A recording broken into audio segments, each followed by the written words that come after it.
Welcome, curious minds, to another deep dive. Today, we're going to plunge into something, well, something that literally touches all of us every single day, clothes. Mm-hmm. You know, that endless cycle of what am I going to wear? Right. But we're not just talking fabric and fashion. We're going to unpack some surprising nuances. Yeah, hidden within the common expressions we use about clothes. Exactly. Think of it as a linguistic peek behind the wardrobe door. A shortcut, maybe. Well, it's fascinating how universal this is, but also how subtly complex our clothing vocabulary can be. I mean, it's not just about naming things, is it? No, definitely not. It's about social cues, personal identity, even, cultural expectations. Think about asking, what are you wearing to the party? Right. It's not just about the clothes. It hints at formality, the vibe, maybe even your role there. And globally, precision is key. Oh, yeah. Yeah, the classic example, pants means trousers in the US, right? Ah. But underwear in the UK, getting that wrong, that could definitely be an awkward moment. For sure. It just shows how much sort of unstated cultural stuff is packed into these everyday words. Absolutely. And that's exactly why this deep dive is, well, your shortcut. We've looked at a bunch of sources, curated insights, and distilled the most important expressions. We want to show you how they're used in the real world, beyond just a dictionary definition. So the mission is really to equip you with practical knowledge. Understand not just what people say, but what they actually mean. Exactly. Okay, let's unpack this. So Yeah. let's kick off with a phrase you hear all the time, especially shopping. Try something on.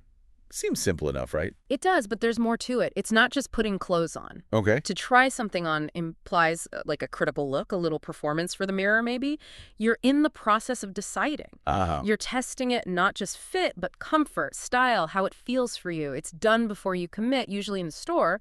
You're trying it on for size, literally and figuratively. that's a great way to put it. It's about the intent. Yeah. So you'd say, I'm going to try this shirt on, be right back. Exactly. Or a friend might ask, do you want to try on those jeans before we buy them? And trust me, that critical assessment, it's crucial. I once bought this jacket online, looked amazing on the model. Oh, dear. Yeah, no trying on. When it arrived, let's just say it was less fashion statement, more potato sack chic.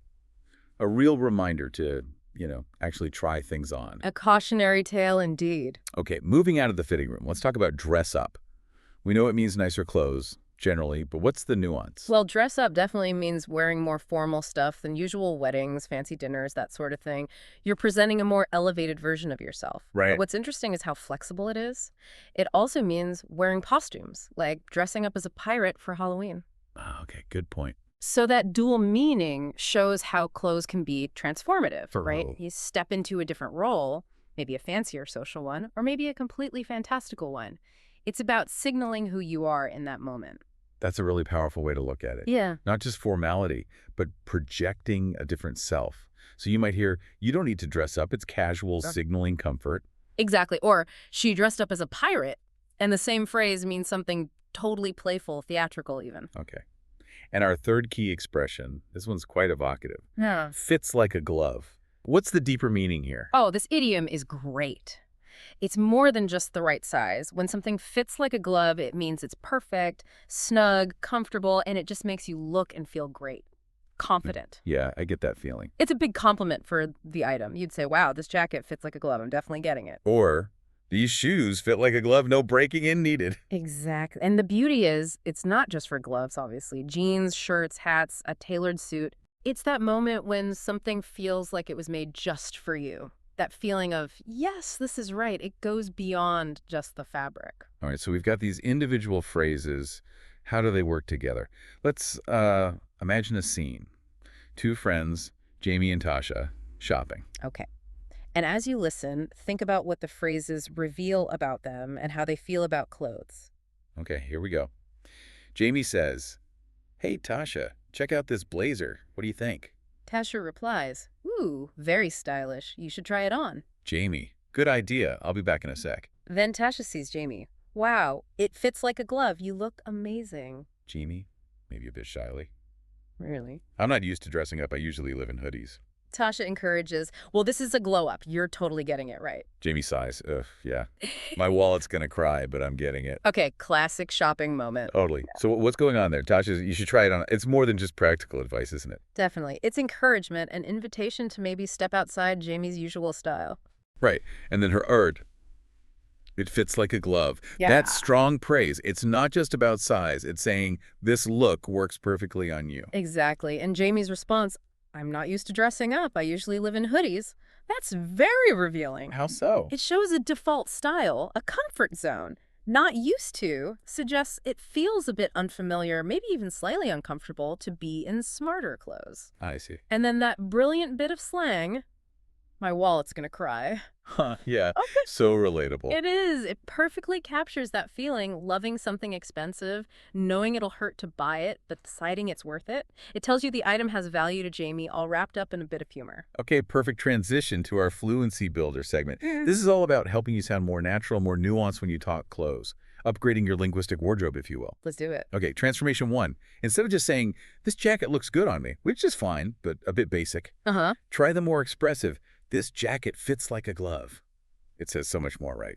Comfort, tailoring, that perfect feel. It's a much richer compliment, yeah. More confident sounding, too. Okay, next one.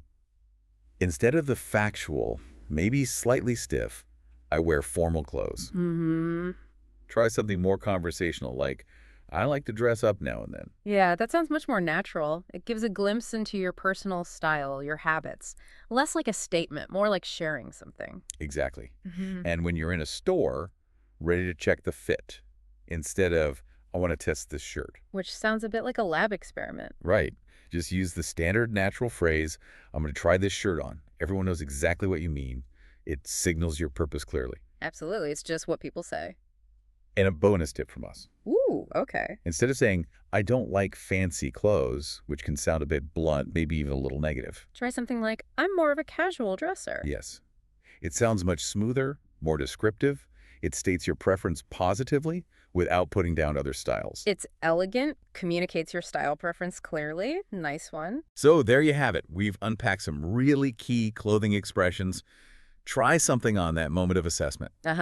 Dress up signaling transformation, whether formal or fun. And fits like a glove, that ultimate complement for perfect fit and feel. So the challenge for you listening is to integrate these.